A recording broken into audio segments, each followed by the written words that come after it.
Hey, thank you for being here today. If you are a parent or a caregiver and you have ever said, like, why won't my child just get started?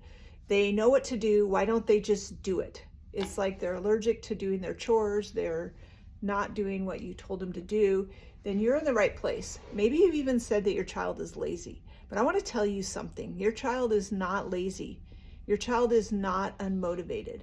They are struggling with executive functioning skills, and these skills have to be taught and are not just expected. And even if you feel like you've taught them before, they are showing you that they have a lag in executive functioning. So let's get started. Let's talk about this today.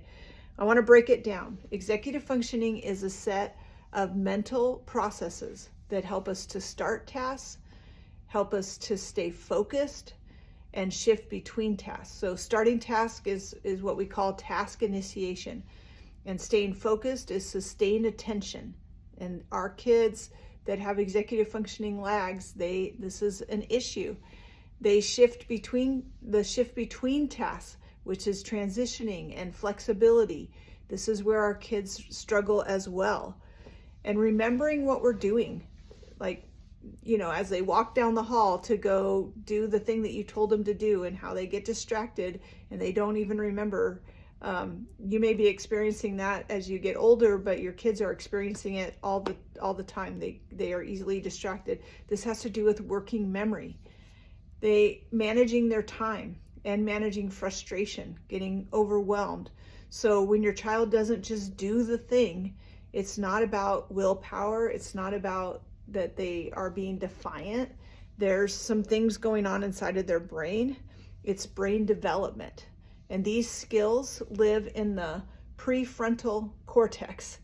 And this is the part of the brain that isn't fully developed until they're actually like 25. And then if you remember that kids with ADHD or executive functioning lags have a 30% lag in some areas, it may be even longer. It can get better though if you can work with a coach that can help you to help your child to develop those skills. And that's what I want to do here. So it's not, if you have a 10-year-old child that's struggling to clean their room or finish their homework without 12 reminders, they're not broken. Like, they are actually needing help building those skills, and they are building those skills. So we can help them to do that in the right way that keeps them moving forward. And that's super important. I want to tell you about a kid that I worked with. Let's just call him Eli. So Eli's parents were exhausted. Every night was a battle. He would have meltdowns about homework. He couldn't get ready in the morning on time. He wasn't meeting expectations, with his schoolwork or at home. And the parents just felt like he didn't care. He didn't care about any of it. But actually, Eli did care. He was overwhelmed. He didn't know where to start. And every time he failed, it confirmed to him that he wasn't good at doing life. He couldn't do it. He was not, just like it was too much, right?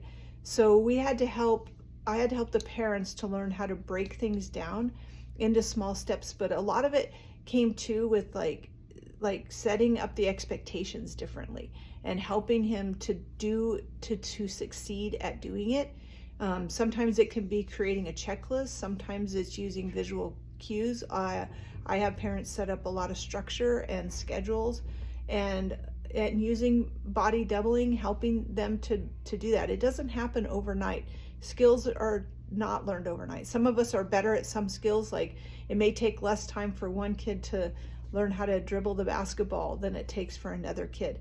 But this still has to be practiced and taught and learned. And so when we look at it that way, we start to see that success, because we start to see that the kid is actually trying more, because they don't feel like they're always doing it wrong.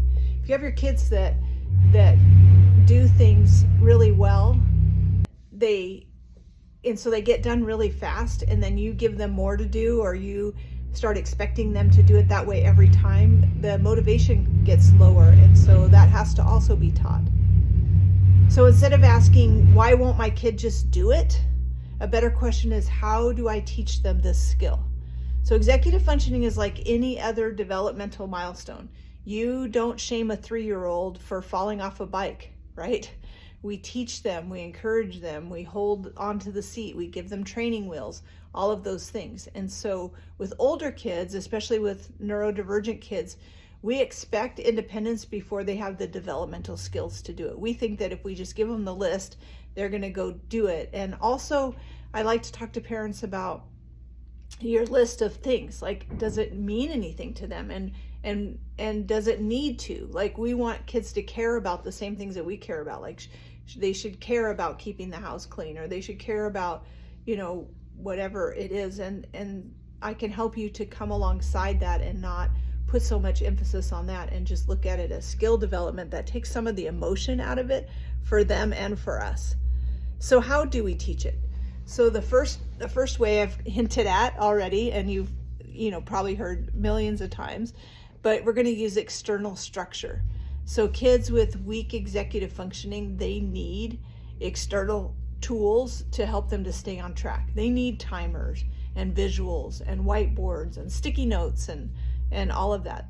Structure is not a crutch. It's a bridge to independence. And so this is where it's tricky, because a lot of times as parents, you feel like you have the structure, but all of your structure is still geared towards your child managing it, right? Like they're supposed to just do it. And so we have to look at that. Like, how are we doing this structure?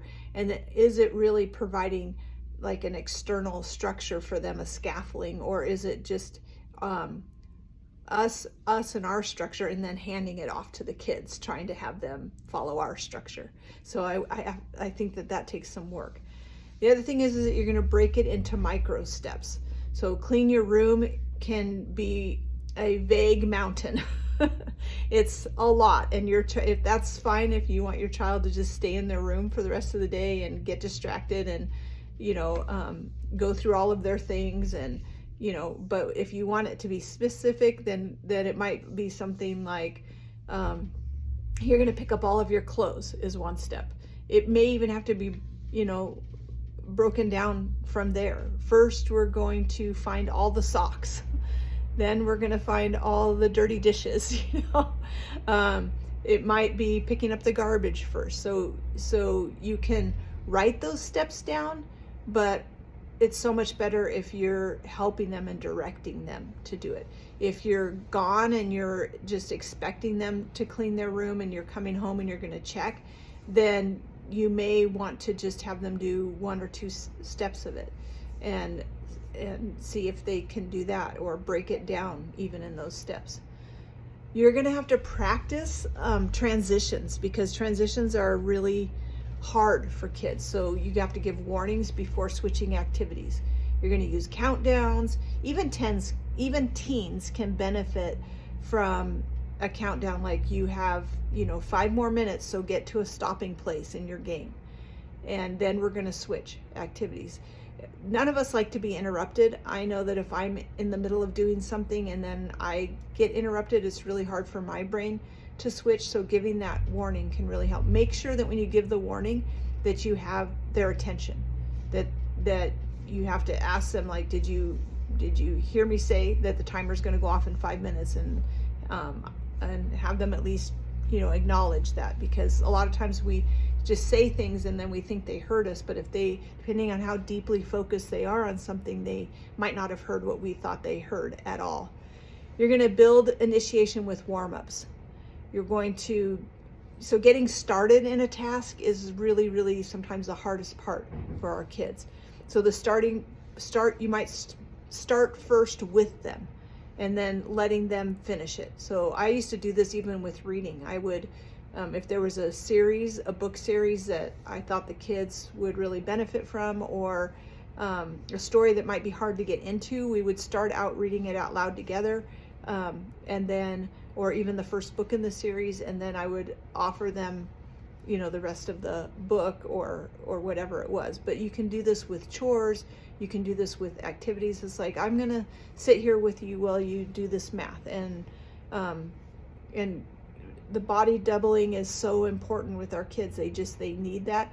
Also, like, I like to do that, a warm up even on the way home. When we get home, the first thing that you're going to do is put your things away, and then we're going to do this. So first and then can be really helpful, even with older kids, like just reminding them when we get home, first thing we need to do might be to let the dogs out. I don't know what you want it to be, but make sure you kind of give them that warning. It's not such a hard transition, and it's not such a hard moving into something. The other thing is that you have to stay really calm and curious. When you feel frustrated and you feel that kind of creeping in, take a pause and ask yourself, what skill is missing here? Discipline works best when it's informed with understanding. So if we can keep in mind that we're teaching a skill, that we're helping them to develop a skill, and we can think about what am I missing here? Like, especially if it's something that you keep, like, and this is true with a lot of us, we have the same arguments over and over, the same bad thoughts or the same frustrations. So take that step back. It might not be in that moment. You may have to like think about that at a different time and really process, like, what am I trying to teach here? What do I want them to learn? And if your only thought is like, well, I want them to learn responsibility, that's not a skill that is taught like that. It's in all of these things, all of these skills, that's how we learn responsibility. And instead of looking at it like, I'm going to teach them responsibility because they're going to get in trouble if they don't do what they were supposed to do. Like, that's not the same as teaching. So come around it in a different way, and that will help so much. We have to reframe our lens. When we change the question from why can't they to how can I help them to build this skill, we go from reacting to teaching, from blaming to empowering, from fixing the kid to equipping the family. And that's okay if it takes time. Executive functioning is not a quick fix. It's actually something that's developed, throughout our lives, actually. And we can all get better at it. So if you're like, oh my gosh, my kid is just like me, I'm the same way, and that's your part of your frustration, then this is an opportunity for you to learn and develop those skills as well. I got better at some things as I was teaching my kids those things. And I think that that's great for the whole family, right? So again, remember that we're changing the question from why can't they, or why didn't you, to how can I help you to do this better? How can we make this go better? How can I help them to build this skill? And our goal here is not reacting, but teaching. And so I find it helpful to even think about, like, when it doesn't go well, be like, okay, how can I teach this better? How can I do this better? How can I help them better? Not doing it for them, not taking away what they're supposed to do, but how we can teach this better. So this is part of what develops relationships in our family and makes our family more connected and closer as well, when our mindset is more in how we're equipping our kids to do better, how we're helping them to move forward.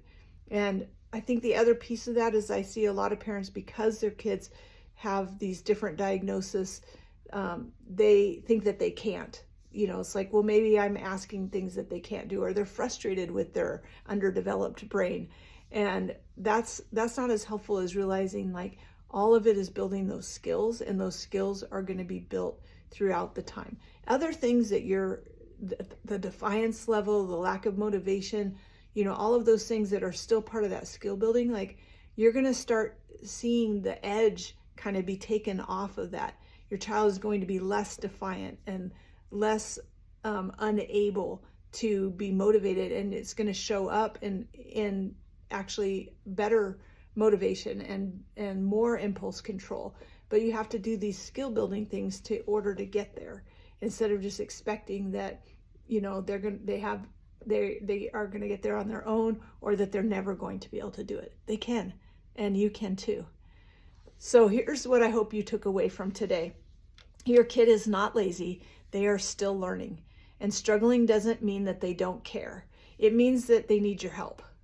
And when we are struggling with something ourselves, it's because it matters to us, right? So we got to find a way to help it go better. You're not failing. You are in the middle of a teaching process. And the most importantly, you're not alone. And that's exactly why I created the playroom, so that parents like you could get the tools and the support and a little bit of sanity in the middle of all of it. You need this ongoing support yourself, because being someone's external brain is like super hard. And if you have a family full of kids with and maybe even, partner with executive functioning delays, you may feel like I'm trying to be the scaffolding for everybody, and you're not alone in it. I want to help you. So thank you for letting me share today. And thank you for showing up for your kids in the way that you want to. And I want to help you to get there, to build a bridge to better behaviors. Let's work together. Look in the link in the bio, and let's get started with a free consultation.